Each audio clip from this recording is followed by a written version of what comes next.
Hello everyone. ఏపీలో మీకు అంగన్వాడీ కార్యకర్త, అంగన్వాడీ సహాయకురాలు, మినీ అంగన్వాడీ కార్యకర్త అనే పోస్టుల భర్తీకి అఫీషియల్‌గా మెరిట్ ఆధారంగా రిక్రూట్‌మెంట్ చేసుకునే విధంగానే ఒక మంచి నోటిఫికేషన్ అయితే రిలీజ్ చేయడం జరిగిందమ్మా. కాబట్టి ఈ అంగన్వాడీ ఉద్యోగాలకు సంబంధించి డీటెయిల్స్ మొత్తం కూడా ఈ వీడియోలో అయితే క్లియర్‌గా తెలుసుకుందాం. కాబట్టి వీడియోని అయితే స్కిప్ చేయవద్దు. అదే విధంగా మన ఛానల్ కొత్తగా విజిట్ చేయని వారి ఛానల్ తప్పకుండా సబ్స్క్రైబ్ చేసుకొని బెల్ బటన్ అందరూ ఆల్‌లో పెట్టుకోండి. ప్రతి ఒక్కరు కూడా మన టెలిగ్రామ్ అండ్ వాట్సాప్ గ్రూప్‌లో కూడా జాయిన్ అయిపోండి. కింద కామెంట్ సెక్షన్‌లో వాటి లింక్స్ కూడా ఇచ్చేసాను. ఈ వీడియోని తప్పకుండా లైక్ చేయండి, 10 మందికి అయితే షేర్ చేయండి, వాళ్ళకి కూడా ఉపయోగపడుతుంది. ఇక్కడ మీరు గమనిస్తే మనకి అఫీషియల్‌గా అంగన్వాడీ కార్యకర్త పోస్టులు 11, అంగన్వాడీ సహాయకురాల పోస్టులు 59, మినీ అంగన్వాడీ కార్యకర్త పోస్టులు 4 పోస్టులు అయితే భర్తీ చేస్తున్నారు. ఇక్కడ మీరైతే క్లియర్‌గా గమనించవచ్చు. మరి ఈ పోస్ట్‌కి అప్లై చేసుకోవాలి అంటే మీకు ఏజ్ లిమిట్ ఎంత ఉండాలంటే ఇక్కడ చూడండి, మీకు కట్ ఆఫ్ డేట్ చూసుకుంటే మీకు జూలై 1, 2024వ తేదీ నాటికి మీకు 21 నుంచి 35 సంవత్సరాల లోపల ఎవరైతే ఉంటారో వాళ్ళు మాత్రం ఈ పోస్టులకి అయితే అప్లై చేసుకోవచ్చమ్మా. క్లియర్‌గా చెప్పాలంటే ఈ 2007, 2008 మధ్య ఎవరైతే జన్మించుంటారో వాళ్ళు మాత్రం ఈ పోస్టులకి అయితే అప్లై చేసుకోవచ్చును. అందులో కూడా ఎవరైతే స్థానిక వివాహిత మహిళ ఎవరైతే ఉంటారో వాళ్ళు మాత్రం ఈ పోస్టులకి అయితే అప్లై అయితే చేసుకోవాల్సి ఉంటుంది. మేబీ అంటే పక్క డిస్ట్రిక్ట్ వాళ్ళు కూడా అప్లై అయితే చేసుకోవచ్చమ్మా. ఐ మీన్ నాన్ లోకల్ కూడా అప్లై అయితే చేసుకోవచ్చు. కానీ ఫస్ట్ ప్రిఫరెన్స్ అనేది లోకల్ క్యాండిడేట్స్‌కి అయితే ఇస్తారన్నమాట. ఇక్కడ చూడండి, మనం ఈ పాయింట్ గమనిస్తే దరఖాస్తు చేసుకోగోరు అభ్యర్థి స్థానిక వివాహిత మహిళ అయ్యి ఉండాలి అనేసి డీటెయిల్‌గా ఇక్కడ మీరైతే గమనించవచ్చును. మనకి డివిజన్ వైజ్, మండలం వైజ్ కూడా నోటిఫికేషన్ రిలీజ్ చేశారమ్మా. వాటి గురించి కూడా క్లియర్‌గా నేను మీకైతే చెప్తాను. ఇక్కడ చూడండి, మరి ఎడ్యుకేషన్ క్వాలిఫికేషన్ ఏమి ఉండాలంటే ఎవరైతే అంగన్వాడీ కార్యకర్త అనే పోస్టులకి ఎవరైతే అప్లై చేసుకోవాలి అని అనుకుంటున్నారో వాళ్ళకి కేవలం 10వ తరగతి ఉంటే సరిపోతుంది. మీరైతే అప్లై చేసుకోవచ్చును. అప్లికేషన్ ఫీజు కూడా ఏమీ లేదు.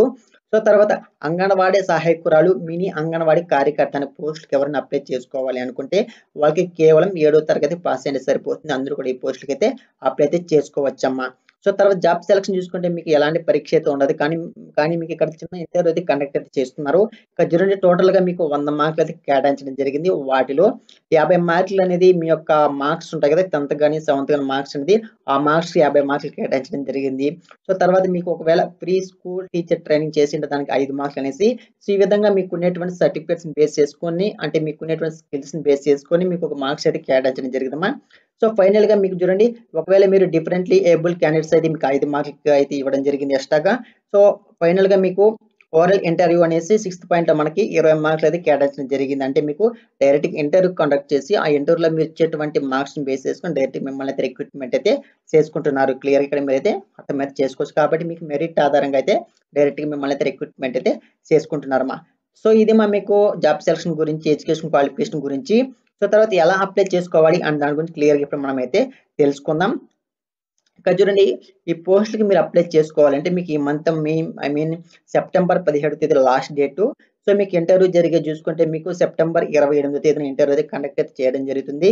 మరి ఇంటర్వ్యూ నిర్వహణ ప్రదేశం అంటే మీకు ఇంటర్వ్యూ ఎక్కడ కండక్ట్ చేస్తున్నారంటే ఇక్కడ చూడండి, జిల్లా మహిళా శిశు సంక్షేమ సాధికారిత అధికారి వారి కార్యాలయం కడపమ్మ. ఇది అడ్రస్. ఈ అడ్రస్‌లో మీరైతే ఇంటర్వ్యూకి అయితే వెళ్ళాల్సి ఉంటుంది. కానీ మీకు మండలం వైజ్ అయితే ఇవ్వడం జరిగింది, పంచాయతీ వైజ్ ఇవ్వడం జరిగింది, డివిజన్ వైజ్ కూడా ఇవ్వడం జరిగింది. దాని ప్రకారం మీరు లోకల్ క్యాండిడేట్స్ ఉన్నటువంటి జిల్లా మహిళా శిశు సంక్షేమ శాఖ యొక్క కార్యాలయంకి వెళ్ళారంటే డైరెక్ట్‌గా మీరు అక్కడికి వెళ్ళి అప్లై చేసుకోవాల్సి ఉంటుంది. క్లియర్‌గా ఇక్కడ మీరు గమనించి చూడండి, దరఖాస్తు చేయగోరు అభ్యర్థులు తమ పూర్తి బయోడేటాతో పై తెలుపబడిన విధముగా వారి అర్హతకు సంబంధించిన అన్ని ధృవీకరణ పత్రమును ఏదైనా గాజిటెడ్ అధికారి వారితో అటాచ్‌టెడ్ చేయించి వాటిని సంబంధిత శిశు అభివృద్ధి పథకాధికారి వారి కార్యాలయం, ఐసీడీఎస్ ప్రాజెక్ట్ కార్యాలయం యందు సమర్పించి తగు రసీదు పొందవలెను. అంటే మీ దగ్గర ఉన్నటువంటి సర్టిఫికేట్స్ ఉంటాయి కదా! మీ యొక్క 10థ్ మార్క్స్ మెమో గాని, మీ యొక్క పీడబ్ల్యూబీ సర్టిఫికేట్ గాని, క్యాష్ ఇన్‌కమ్ సర్టిఫికేట్స్ కానీ, మీ యొక్క మార్క్స్ మెమోస్ అన్నీ కూడా ఓన్లీ జిరాక్స్ కాపీస్, ఒరిజినల్స్ కాదు. ఓకేనా? ఈ జిరాక్స్ కాపీస్ అన్ని ఎత్తుకొని మీ లోకల్‌లో ఉండేటువంటి చూడండి, శిశు అభివృద్ధి పథకాధికారి వారి కార్యాలయం అంటే మీ లోకల్‌లో ఉంటారు కదా! అంటే ఆ ఆఫీస్‌కి వెళ్లారంటే అక్కడే మీరైతే అప్లై అయితే చేసుకోవాల్సింది. క్లియర్‌గా ఇక్కడ మీరైతే గమనించవచ్చు. చూసి అక్కడ ఒక చిన్న రసీదు ఇస్తామంటున్నారు. ఆ రసీదు తీసుకొని వచ్చేసారంటే డైరెక్ట్‌గా మీరు ఇంటర్వ్యూకి అయితే వెళ్ళిపోతే సరిపోతుంది. ఇక్కడ చూడండి, శిశు అభివృద్ధి పథకాధికారి వారి కార్యాలయం ఎక్కడుంది అనేసి మీకు డౌట్ వస్తే ఆల్రెడీ మీ ఊర్లో గాని, మీ పంచాయతీలకు గాని ఆల్రెడీ అంగన్వాడీ టీచర్స్ పనిచేస్తుంటారు కదా! వాళ్ళని అడిగారంటే వాళ్ళు చెప్పేస్తారమ్మా. ఓకేనా? అంటే మీ మండలానికి సంబంధించి ఆ కార్యాలయం ఎక్కడుందో అడిగారంటే వాళ్ళైతే క్లియర్‌గా అయితే చెప్పేస్తారు.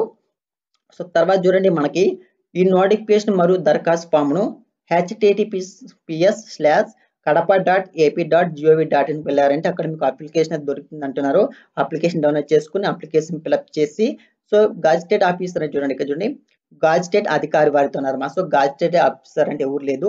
సో గ్రీన్ సిగ్నేచర్ అంటే మీ స్కూల్లో మీ ఊర్లో ఉన్నటువంటి హెడ్ మాస్టర్ అయినా సరే హెచ్ఎం అయినా సరే సో వాళ్ళ దగ్గరికి వెళ్ళారంటే సో వాళ్ళు సిగ్నేచర్ చేసిస్తారమ్మా. అంటే గవర్నమెంట్ రూల్స్ కాబట్టి వాళ్ళు గవర్నమెంట్ వర్క్ చేస్తుంటారు కాబట్టి సో వాళ్ళ దగ్గర గ్రీన్ సిగ్నేచర్ ఉంటుంది. వాళ్ళు గ్రీన్ సిగ్నేచర్ పెట్టించారంటే మీరు డైరెక్ట్గా ఎత్తుకొని మీరు పోస్ట్ అని చేసేయండి, లేదంటే మీరు డైరెక్ట్గా ఆఫీస్కి వెళ్ళిపోయి అక్కడ అప్లై చేసుకోవచ్చమ్మా. ఓకేనా. కానీ అప్లికేషన్ డౌన్లోడ్ అయితే చేసుకోండి. ఇక్కడ మనకి చూడండి శ్రీలక్ష్మి అనేసి మనకు ఒక అఫీషియల్ గా సిగ్నేచర్ కూడా ఇవ్వడం జరిగింది.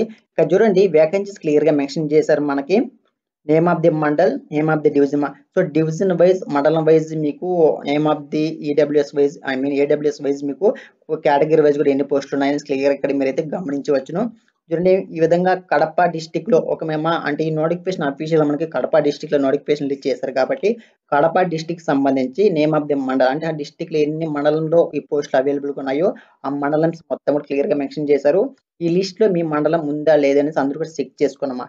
సో మీ మండలం ఉంటే డైరెక్ట్ గా మీ మండలం సంబంధించి ఆ సంబంధించి కార్యాలయం ఎక్కడైనా ఉంటే సో డైరెక్ట్ గా మీరు వెళ్ళి అప్లై అయితే చేసుకోవచ్చు. ఈ లిస్ట్ మొత్తం కూడా నేను కింద కామెంట్ సెక్షన్ పిన్ చేస్తాను. ఐ మీన్ పీడిఎఫ్ నోటిఫికేషన్ ఇస్తాను, డౌన్లోడ్ చేసుకుని డైరెక్ట్ గా మీరు వెళ్ళి అప్లై అయితే చేసుకోరండి. మరి నోటిఫికేషన్ ఎక్కడి నుంచి అప్లై చేశారు అంటే దాని గురించి ఇప్పుడు క్లియర్ గా తెలుసుకుందాం. సో ఇక్కడ మీరు అప్లై చేసుకోవడానికి ₹1 కూడా ఫీజెస్ కూడా మీరు పే చేయాల్సిన అవసరం అయితే లేదు. అక్కడ చూడండి జిల్లా మహిళా శిశు సంక్షేమ సాధికారిత అధికారి వారి కార్యాలయము కడప వైఎస్ఆర్ జిల్లా నుంచి నోటిఫికేషన్ అయితే రిలీజ్ చేశారమ్మా. ఓకేనా. సో ఇది నోటిఫికేషన్ డీటెయిల్స్. సో ఈ వీడియో మీకు ఉపయోగపడింది అనుకుని వీడియోని తప్పకుండా లైక్ చేయండి, ఛానల్ సబ్స్క్రైబ్ చేసుకోండి.